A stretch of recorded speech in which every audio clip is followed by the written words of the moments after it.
এবারে শেষ প্রশ্ন, আপনি নবী মুহাম্মদ সাল্লাল্লাহু আলাইহি সাল্লামের হাদিস সম্পর্কে যে কথা বললেন, এটা সেই প্রসঙ্গে যে রমজান মাসে বেহেশতের দরজা খোলা থাকে আর দোজখের দরজা বন্ধ থাকে। তার মানে কি এই যে আমরা এই পবিত্র মাসে মারা গেলে বেহেশতে যেতে পারবো? এই প্রশ্নটাও একই হাদিসের ব্যাপারে, একই হাদিস যেটার উল্লেখ করা হয়েছে মাসনাদ আহমদে, খণ্ড নম্বর 2, পৃষ্ঠা নম্বর 230, হাদিস নাম্বার 7148। এছাড়াও এটার উল্লেখ আছে সুন্নান আল-নিসাইতে, অধ্যায় নম্বর 5, হাদিস নাম্বার 2106। একই হাদিস নবী বলেছেন, লোকজনের উদ্দেশ্যে বলেছেন যে রহমতের মাস তোমাদের সামনে, আল্লাহ তোমাদের নির্দেশ দিয়েছেন তোমরা এই মাসে রোজা রাখবে। এই পবিত্র মাসে বেহেশতের দরজা খোলা থাকবে আর দোজখের দরজা বন্ধ থাকবে, শয়তান থাকবে শেকলে বাঁধা। এই মাসের একটা রাত আসবে, সেটা 1000 মাসের চেয়েও অধিক উত্তম। আর যে লোক এই মাসের আশীর্বাদ থেকে বঞ্চিত হবে সে আসলে একজন হতভাগ্য মানুষ। এখান থেকেই প্রশ্নটা এসেছে, যেহেতু বেহেশতের দরজা এই সময় খোলা থাকে আর দোজখের দরজা বন্ধ থাকে, তাহলে এ মাসে কেউ মারা গেলে তো বেহেশতেই চলে যাবে, কারণ দোজখের দরজা তখন বন্ধ থাকে, বেহেশতের দরজা খোলা। তার মানে কি এই যে এই মাসে কোনো অমুসলিম মারা গেলে সেও বেহেশতে চলে যাবে? এই প্রশ্নটার উত্তর হচ্ছে, নবী যখন বলেছেন যে বেহেশতের দরজা এই মাসে খোলা থাকে, তার মানে বেহেশত আমাদের আমন্ত্রণ জানাচ্ছে ভেতরে প্রবেশ করার জন্য। তার মানে হচ্ছে, যদি কোনো ছোট কাজ করেন আল্লাহ আপনার পুরস্কারটা বহুগুণ বাড়িয়ে দেবেন। আর নবী বলেছেন সবাই পুরস্কার পাবে 10 গুণ বেশি। আর এই রমজান মাসে বেহেশতে প্রবেশ করা খুবই সোজা। নবী যখন বলেছেন যে দোজখের দরজা বন্ধ থাকবে, তার মানে এই মাসে দোজখে প্রবেশ করাটা কঠিন। কেন? কারণ মানুষের তাকওয়া বৃদ্ধি পায়, তাই মানুষের পাপ করার সম্ভাবনাটাও কমে যায়। আর এছাড়াও যদি রমজান মাসে আপনারা সব দিনগুলোতেই রোজা রাখেন, আল্লাহর পুরস্কারের আশা করেন, তাহলে অতীতের সব গুনাহ ক্ষমা করা হবে। তাই রোজার মাসে যদি পুরো মাস রোজা রাখেন কেউ, আল্লাহর পুরস্কারের আশায় তার অতীতের সব গুনাহ ক্ষমা করে দেওয়া হবে। এখন অতীতের পাপ ক্ষমা করা হলে দোজখে যাওয়ার সম্ভাবনাটা তো শূন্য হয়ে যায়। তবে আমাদের বুঝতে হবে, যে কাজ করলে বেহেশতের দরজা খোলা থাকবে আর দোজখের দরজা বন্ধ থাকবে, সেটা আপনাকে রোজা রাখতে হবে। আর এছাড়াও বেহেশতে যেতে গেলে আপনার টিকিট লাগবে। বেহেশতের টিকিটের কথা কোরআনে সূরা আসরে বলা হয়েছে, অধ্যায় নম্বর 103, আয়াত 1 থেকে 3। আল্লাহ বলেছেন, ওয়াল আসর ইন্নাল ইনসানা লাফি খুসর ইল্লাল্লাযিনা আমানু ওয়া আমিলুস সলিহাতি ওয়া তাওয়াসাউ বিল হাক্কি ওয়া তাওয়াসাউ বিস সাবর। মহাকালের শপথ, মানুষ সবসময় ক্ষতিগ্রস্ত হয় তারা বাদে যাদের ঈমান আছে, যারা সৎ কাজ করে, মানুষকে সত্যের উপদেশ দেয় এবং যারা মানুষকে ধৈর্য আর অধ্যবসায়ের উপদেশ দেয়।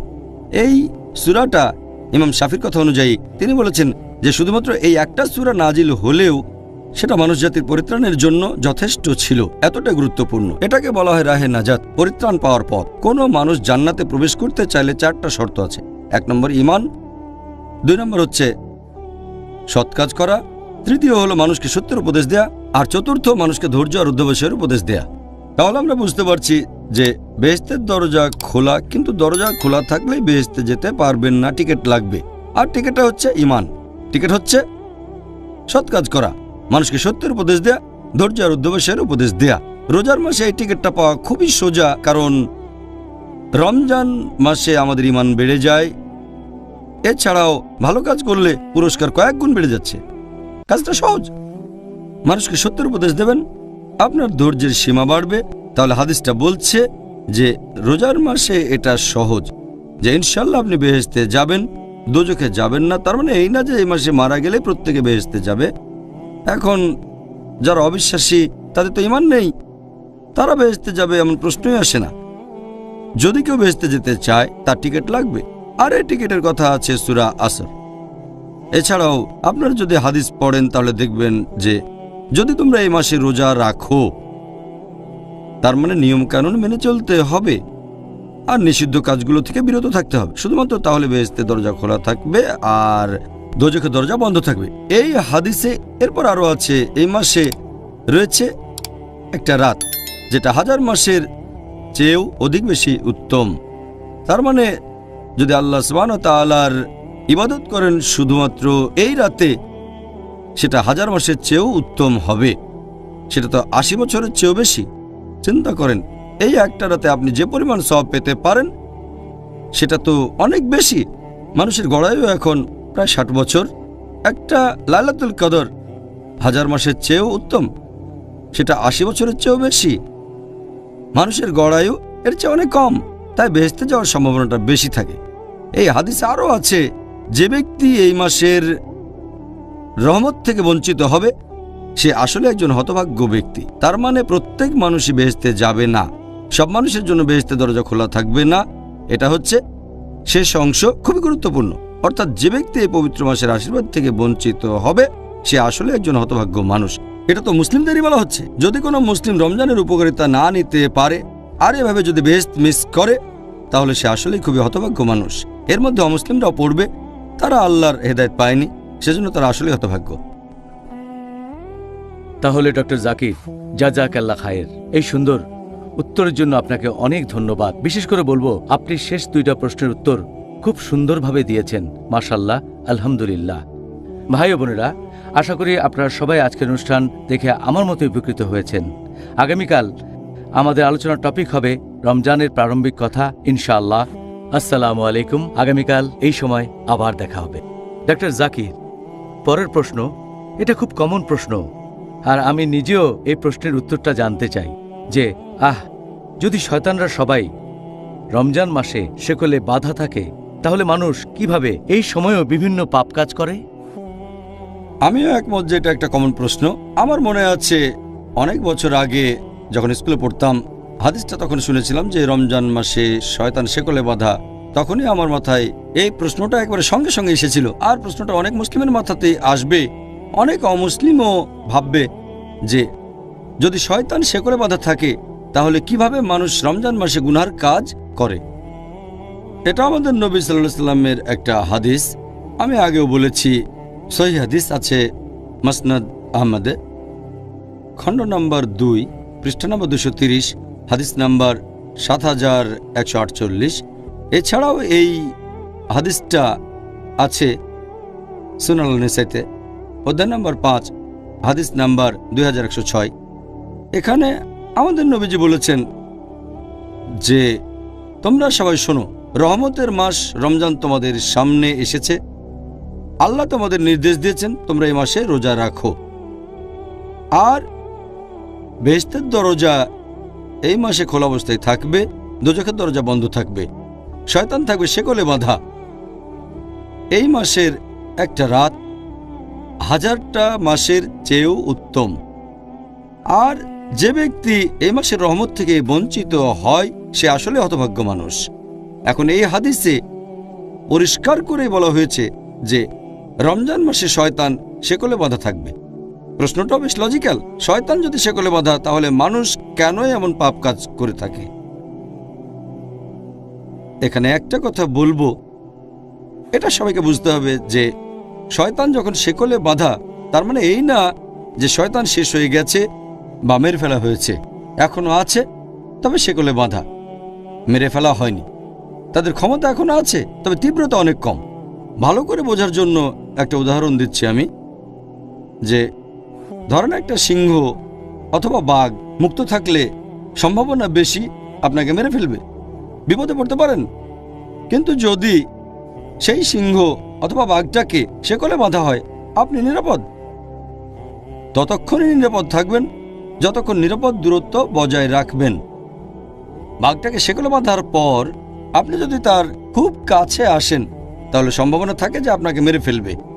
যদি শেকলে বাঁধা বাঘ থেকে নিরাপদ দূরত্ব বজায় রাখেন, নিরাপদে থাকবেন।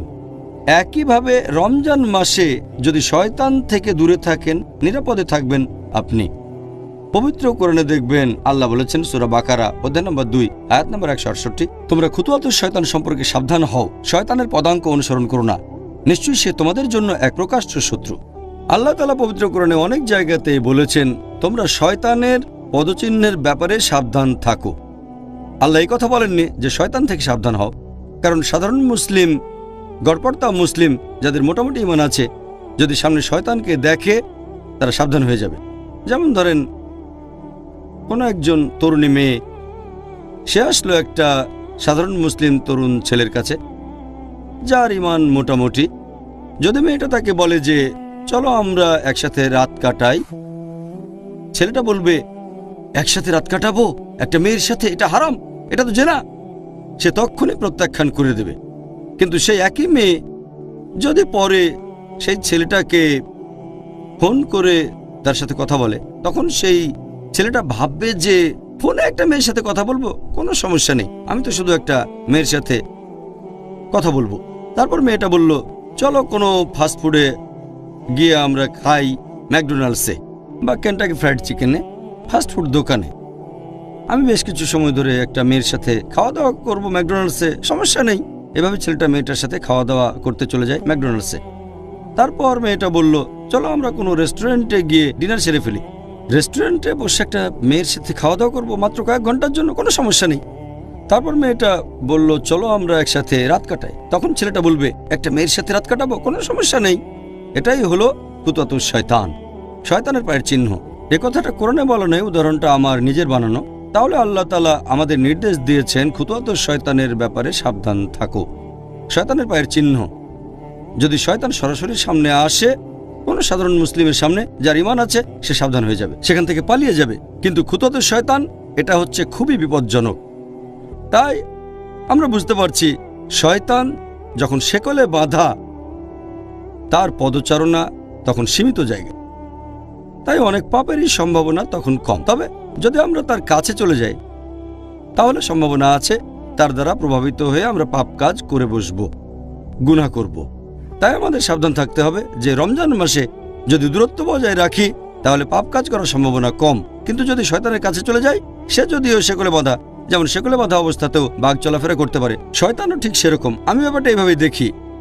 আমাদের নবী বলেছেন শয়তান শেকলে বাঁধা, তারপরও চলাফেরা করে। তবে দূরে থাকতে হবে। যদি দূরত্ব বজায় রাখি, তাহলে নিরাপদে থাকব। আর আমার মতে দ্বিতীয় কারণটা হচ্ছে যে এই পবিত্র রমজান মাসে যদিও শয়তান শেকলে বাঁধা, আমরা এটা ভুলে যাই যে বাকি 11টা মাস মুক্ত থাকে। আর এই 11 মাসে শয়তান মানুষকে যেভাবে প্রভাবিত করে, সেটার প্রভাব আর ফলাফলটা রমজান মাসেও কিছুটা দেখা যায়। আপনাদের বোঝার সুবিধার জন্য আমি একটা উদাহরণ দিচ্ছি যে অনেক ড্রাগ ব্যবসায়ী যারা তাদের কাস্টমারদের বেছে নেয় কলেজ বা ভার্সিটির তরুণদের, প্রথম দিকে তারা কি করে, ড্রাগস ফ্রি দিয়ে দেয়। এভাবে তরুণদের ড্রাগস দিয়ে লোভ দেখায়, আর কিছুদিন পার হয়ে গেলে সামান্য টাকার বিনিময়ে ড্রাগস বিক্রি করে থাকে। এরপরে চার্জ করা শুরু করে অনেক বেশি বেশি। তবে ততদিনে তরুণরা সে ড্রাগসে আসক্ত হয়ে গেছে। যদি সে ড্রাগস ডিলার সেখানে নাও থাকে, তারা খুঁজে বের করবে তাকে, যেখানে থাকুক খুঁজে বের করবে, কারণ ড্রাগস তখন লাগবে। এরপর যদি সেই ড্রাগস ডিলার বা সেই ড্রাগ ব্যবসায়ী জেলখানার মধ্যেও বন্দী থাকে, তাহলে তারা অন্য ড্রাগস ডিলার খুঁজে বের করে নেবে, অথবা কেমিক্যাল শপে গিয়ে বিভিন্ন ওষুধ কিনে খেয়ে দেখবে তারা তো আসক্ত হয়ে গেছে। তাহলে এই লোকগুলো যারা ড্রাগসে আসক্ত হয়ে গেছে, অথবা বলা যায় শয়তান আসক্ত হয়ে গেছে, যদিও শয়তান সেগুলো বাধা, তার প্রভাবটা রয়ে গেছে। তাহলে দেখতে পাচ্ছেন যে একজন মাদক ব্যবসায়ী, একজন ড্রাগস ডিলার উপস্থিত না থাকলেও তার প্রভাব আসক্তদের উপর ছড়িয়ে থাকে। এভাবে আমরা মানুষরাও পাপে অভ্যস্ত হয়ে গেছি। যদিও শয়তান এ সময় সেকলে বাধা, আমরা বারবার একই ভুল করি। তবে এই ক্যাটাগরিতে পড়বে যারা আসক্ত হয়ে গেছে, যারা পাপে আসক্ত, তারা এই কাজ করে। তবে সাধারণ মুসলিম, গড়পড়তা মুসলিম যে পাপে আসক্ত হয়নি, তাদের পক্ষে পাপ থেকে দূরে থাকাটা সহজ। এ ব্যাপারে তৃতীয় যে লজিকটা, সেটা হচ্ছে, যদিও অনেক বিশেষজ্ঞ বলেন যে এই পবিত্র রমজান মাসে শক্তিশালী শয়তানরা, বড় শয়তানরা সেকলে বাঁধা থাকে, ছোটগুলো মুক্ত থাকে, এজন্য মানুষ এ সময় পাপ করে। তবে আমি এটা যেভাবে দেখি, তৃতীয় কারণটা হচ্ছে, যদিও শয়তান এ সময়ে সেকলে বাঁধা, আল্লাহ বেঁধে রেখেছেন, তারপরও তার প্ররোচনা দেয়। শয়তানরা যেভাবে মানুষকে তার কাছে নিয়ে আসে, তার একটা হলো কুমন্ত্রণা দেওয়া, প্ররোচিত করা। আল্লাহ পবিত্র কোরআনে বলেছেন, আছে সূরা নাস, অধ্যায় নম্বর 114 আয়াত 1 থেকে 6। কুল আউযু বিরাব্বিন নাস মালিকিন নাস ইলাহিন নাস মিন শাররিল ওয়াসওয়াসিল খান্নাস আল্লাযী ইউওয়াসওয়িসু ফি সুদুরিন নাস মিনাল জিন্নাতি ওয়ান নাস। তারা মানুষের মনের ভেতরে কুমন্ত্রণা দিয়ে তারপর বেরিয়ে যায়। তাদের মধ্যে রয়েছে জিন আর মানুষ। এখানে পবিত্র কোরআন আসলে শয়তানের কথা বলছে, যারা মানুষের মনে কুমন্ত্রণা দিয়ে তারপর বেরিয়ে যায়। আর এই সব শয়তানের মধ্যে রয়েছে জিন আর আছে মানুষ।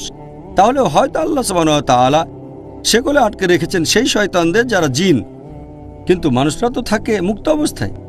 তাহলে শয়তানদের মধ্যে যারা জিন তারা আটক থাকে, তবে শয়তান তো মানুষের মধ্যেও রয়েছে। আল্লাহ সে কথাই বলেছেন আমরা মুক্ত অবস্থায় থাকি। তবে এর পাশাপাশি শয়তানের কুমন্ত্রণার ব্যাপারে আমাদের সাবধান থাকতে হবে। ওয়াসওয়াসা, এই ওয়াসওয়াসা আমাদের বিভিন্ন পাপ কাজ করতে উৎসাহিত করে থাকে। রোজার সময় আমাদের অনেকে পাপ করে, কিন্তু সম্ভাবনাটা কম।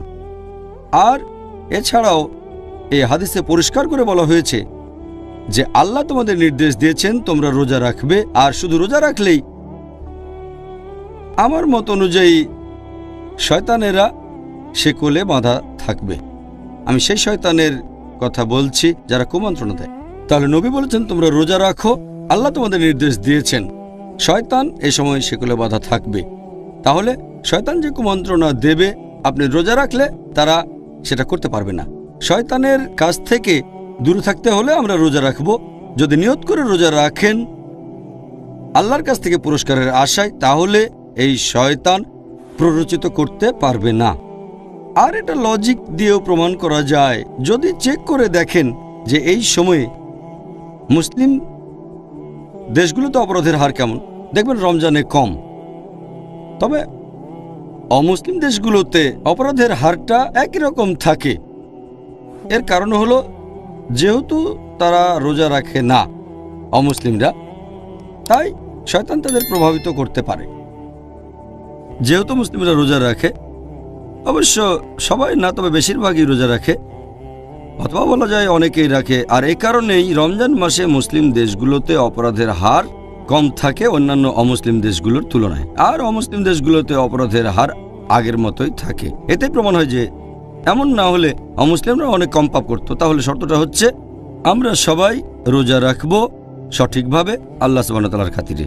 তাহলে ডক্টর জাকির, জাযাকাল্লাহ খায়ের, এই সুন্দর উত্তরের জন্য আপনাকে অনেক ধন্যবাদ। বিশেষ করে বলবো আপনি শেষ দুইটা প্রশ্নের উত্তর খুব সুন্দরভাবে দিয়েছেন।